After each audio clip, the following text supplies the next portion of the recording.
On the international front, there's one news the world needs to keep an eye out for: Cuban Crisis 2.0. Reports are that China has made a secret deal with Cuba to set up an electronic spying facility there.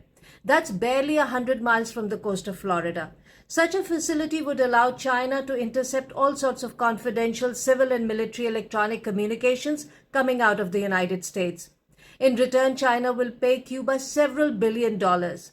Both the US and Cuba have yet to confirm such a deal, but let's not forget the Cuban Missile Crisis of 1962, when the Soviet Union deployed ballistic missiles in Cuba in response to American deployment of missiles in Italy and Turkey. Trade and territorial tensions between China and the US are rising. Military posturing by the US and its allies in and around South China Sea has pushed Beijing into testing the waters in America's own backyard. This happened while Washington had its hands full with the Ukraine war.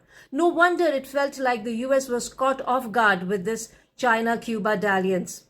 Washington is downplaying it, but the stakes are just too high. That's why US Secretary of State Antony Blinken raised the issue during his recent trip to Beijing, saying that China's presence in Cuba will not be taken lightly. It is in this particular backdrop that Prime Minister Narendra Modi was welcomed to the US by the Biden administration, despite global condemnation of ongoing human rights violations across India. But it's not a win-win for Mr. Modi, because India also needs America. Russia, a longtime ally of India, is busy in Ukraine.